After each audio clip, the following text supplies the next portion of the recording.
के वंशज,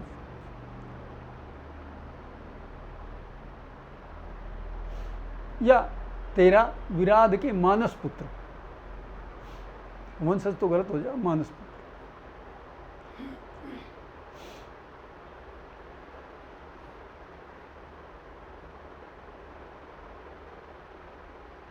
बंधुओं, इस यात्रा में साधु और शैतान दोनों से भेंट हुई। जीवन में, इस यात्रा जीवन में एक ऐसी भी घटना घटी जिसने मुझे आरंभ में हिला के रख दिया था। मुझे लगता था मेरा सब कुछ चला गया, अब शायद मैं सफल नहीं हो पाऊंगा। शोध करते हुए मैं अत्रि ऋषि के आश्रम गया। अनसुया नाम का स्थान है जो मध्य प्रदेश में पड़ता है।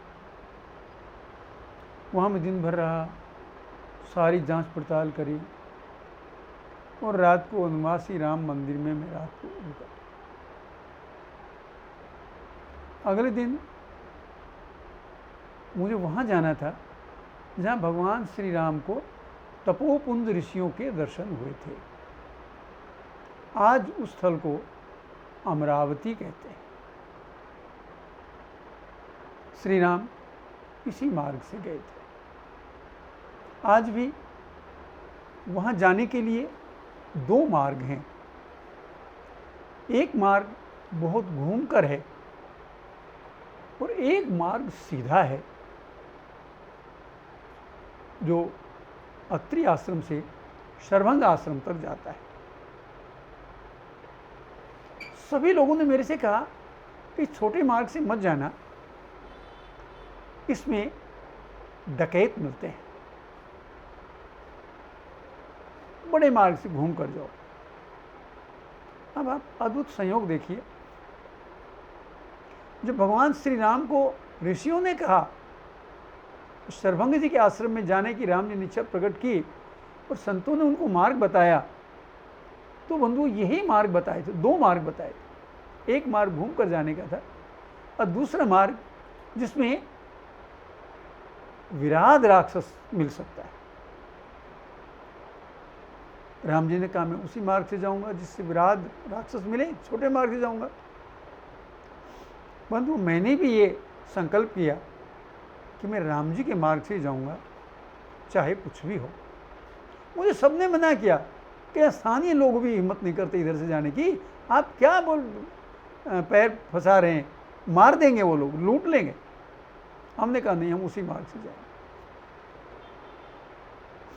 वाल्मीकि जी लिखते हैं, अत्रि आश्रम से थोड़ा सा दूर आगे चलकर उन्होंने भयंकर दंडक वन में प्रवेश किया। बंधुओं, आज भी अत्रि आश्रम से थोड़ा सा आगे चलकर उस भयंकर दंडक वन की सीमा स्वयं आपको अनुभव हो जाएगी। अब मुझे मार्ग का नहीं पता था, इसलिए वनवासी राम मंदिर के एक महात्मा मेरे साथ मार्गदर्शक के रूप में जा रहे थे। अत्रि आश्रम से थोड़ा सा आगे चल के एक नदी है, मंदाकिनी माँ का ही वो हिस्सा है। पानी तो उसमें कम था, लेकिन रपटन बहुत थी, पत्थर बहुत बिखरे थे, इसलिए वहाँ चलते हुए डर लग रहा था। मेरे पास 10-12 किलो का थैला था और साइकिल थी। दोनों एक साथ उठा के चलना मेरे लिए कठिन था। तो जो मेरे साथ एक बाबा चल रहे थे मार्गदर्शक के रूप में, उन्होंने कहा थैला मुझे दे दीजिए, साइकिल आप ले लीजिए। बंधुओं, साइकिल कंधे पर रख के हमने वो नदी पार की। जैसी नदी पार की, आगे मार्ग ऐसा जहाँ साइकिल खींची भी नहीं जा सकती, कंधे पर ही जाती। पहाड़ की चढ़ाई है, घाटी है। मैं और बाबा बातचीत करते हुए पहाड़ की घाटी में चढ़ रहे थे। तभी अचानक वायुमंडल को चीरती हुई एक आवाज़ आई, ए रुको। हमने पीछे घूमकर देखा तो एक बंदूकधारी और एक लाठी वाला वो मार्ग में ऊपर से उतर के आए हुए थे उनका रुको। बाबा ने मेरे से कहा, आप धीरे धीरे चलो, मैं इनसे निपट के आता हूँ। मैं जब चलने लगा तो दोबारा आवाज, सुना नहीं, रुको। अब कोई रास्ता नहीं था, कोई विकल्प नहीं। मैं रुक गया। बंदूकधारी ने अंगुली से इशारा किया कि वापस आओ। वापस आ गए। क्या है थैले में? थैले में मेरे कपड़े हैं। परंतु सर्दी का समय था। थैले में मेरे कपड़े हैं। और क्या है? यात्रा का सामान है। क्या सामान है? खोलो थैला, जो कुछ है। मैंने थैला नीचे रख के खोला, एक एक चीज निकाल कर झड़का कर देखी। पैसे कितने हैं? आप संयोग देखिए। उस समय मेरे पास करीब 25,000 रुपये के ट्रेवलर चेक थे। अब ट्रेवलर चेक शायद बंद हो गए हैं। उस समय बैंक से ट्रेवलर चेक मिलते थे। और 4,500 रुपये नकद एक थे, 450 रुपये नकद एक थे। 450 रुपये मैंने अपने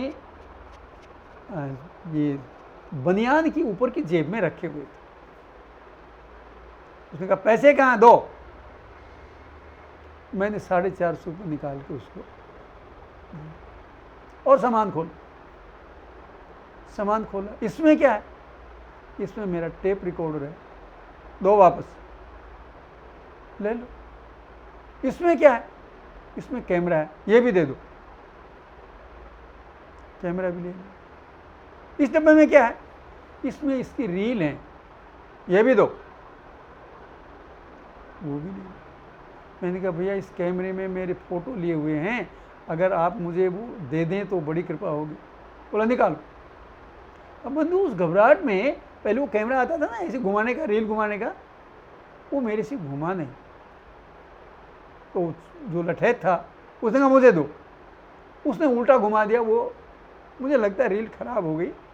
अब घबराहट में वो कैमरा मेरे से खुल गया और वो रील को रोशनी लग गई और रील पूरी खराब हो गई। अब तक के फोटो लिए थे सब खराब हो गए। और पैसे कहाँ हैं? और पैसे नहीं।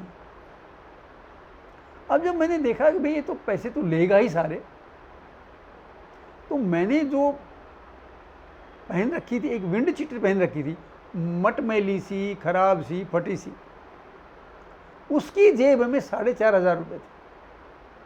मैंने सोचा पैसे तो इसने लेने ही हैं, छोड़ना तो है नहीं। और बोला, देखो या तो सच सच बता दो, नहीं हम बहुत सेवा करते हैं, हम आदमी के पैर तोड़ देते हैं दोनों, और रात को इस जंगल में भालू और भेड़िया आके उसको जिंदे को खा जाते हैं। इसलिए तुम अगर ठीक अपना भला चाहते हो तो सच सच सबको दे दो, पैसे दे दो। मैंने सोचा देना तो पड़ेगा ही। मैंने विंड चीटर उतारी और इस आशय से कि 4,500 रुपये ले ले, मैंने उस पर विंड चीटर फेंकी। मैंने कहा, ले। आक्रोश में मैंने कहा, तो उसे बुरा लगा। बोला, साला हम पे गंदा कपड़ा फेंकता है। और उसने वो विंड चीटर उठा के 4,500 रुपये समेत एक झाड़ी में फेंक दी, और पैसे उसी में थे। अब मुझे लगा ये 4,500 रुपये तो बच जाएंगे। और क्या है? क्या भैया गर्म चद्दर है? बोले, ये भी दे दो। ये पेन चलता है? मैंने कहा, हाँ पेन चलता है। तो बोले, ये भी दे दो। यानी जो कुछ मेरे पास था उसने सब कुछ ले लिया। फिर बोला, और पैसे कहाँ हैं? डायरी खोली तो डायरी में करीब 25,000 के ट्रेवलर चेक थे। उनको ट्रेवलर चेक का पता नहीं था कि क्या होते हैं। उसने डायरी से वो ट्रेवलर चेक उठाए और मुट्ठी में लेके यूँ फेंक दिए। 1,000 के थे। बंदो 95-96 में 1,000 रुपये बहुत होते थे। मैं दौड़ के उनको उठाने लगा तो बोले, क्यों उठा रहे हो कागजों को? तो मैंने उससे झूठ बोला, भैया ये उन लोगों के पते ठिकाने हैं जहाँ मुझे जाना है। तो बोला, हाँ उठा लो उठा लो। उसकी समझ में नहीं आया कि कितने महत्वपूर्ण पेपर हैं। वो रख के मैंने रख दी डायरी में। अब बोला बताओ बाकी पैसे कहाँ हैं? भैया नहीं, कहाँ जाओगे? मैंने कहा रामेश्वरम जाऊँगा। बोले 450 रुपये में रामेश्वरम जाया जाता है? तो भैया मंदिरों में आश्रमों में ठहरता हूँ, वहीं खाता हूँ, वहाँ नहीं मिले तो भीख मांग के खाता हूँ। ये 450 रुपये तो इसलिए हैं कि कहीं मेरी साइकिल में पंचर हो जाए, ट्यूब फट जाए तो मैं बदलवा सकूँ, और मेरा कोई खर्चा नहीं। उन्होंने बहुत डांटा, लेकिन जब उनको लगा किसी पास पैसा नहीं है, गरम चादर भी ले ली, तब मैंने उससे कहा भैया इससे अच्छा तो तुम मुझे मार दो, तूने मेरी यात्रा ही खत्म कर दी। बोला हम फालतू खून खराबा नहीं करते। जब बाबा कुछ बोलने लगे तो उसने लाठी वाले से कहा बाबा के दोनों हाथ पीछे बांध के पेड़ के बांध दो। अब मुझे लगा मेरे कारण बाबा भी मारे जाएंगे, तो मैंने अपनी बातचीत में और नरमी ले आई, जो जैसा कर सकता था बाबा को बचाने का। मैंने कहा इससे अच्छा तो तुम मुझे मार दो, तुमने मेरी गर्म चादर भी ले ली, पहाड़ में ठिठुर के वैसे ही मर जाऊंगा मैं। तो बोले ए बाबा ये चादर अपनी दे दो। मैंने कहा बाबा की चादर मैं नहीं लेता। तो उसने लाठी घुमाई जो मेरे सर के पास से सैंसे करती निकल गई। बोले साला मरेगा, पाप हम पे लगेगा। सब कुछ लेने के बाद बोले कागज भर लो अपने। जैसे तैसे कब मैं भर ही रहा था, इतनी देर में ऊपर से एक बूढ़ा आदमी और आ गया। बंदूकधारी फिर चिल्लाया ए बैठ जा भाई। बूढ़ा डर गया, बेचारा वहीं बैठ गया। मैंने सामान थैले में जैसे तैसे करके भरा, और मैंने चलते समय कहा भैया तुमने मेरी यात्रा समाप्त कर दी। तो उस डकैत ने क्या कहा बंधुओं, याद रखने की बात। उसने कहा बाबा सीताराम जी सबकी व्यवस्था करते हैं, जाओ तुम्हारी भी करेंगे। अंतर देखिए, एक तरफ तो वो सब कुछ छीन रहा है, और दूसरी तरफ श्री सीताराम जी की दया का, करुणा का वास्ता दे रहा है। भाव क्या है, कितने ही बुरे से बुरा व्यक्ति हो, उसके भी मन मंदिर में, मन मंदिर के कोने में कहीं ना कहीं सूक्ष्म रूप में श्री सीताराम जी विराजमान जरूर होते। हमें क्या करना है, हमें उसके मन से श्री सीताराम जी को प्रकट करके उसको ठीक बनाना। ऐसे हैं मेरे राम, हम कहते हैं कण कण में है, परमाणु में है, हर जगह हैं। तो डकैत के मन में क्यों नहीं हो सकते हैं, लेकिन सुसुप्त अवस्था में। हम भगवान से प्रार्थना करें कि राम जी सबके मन के राम को जागृत करें।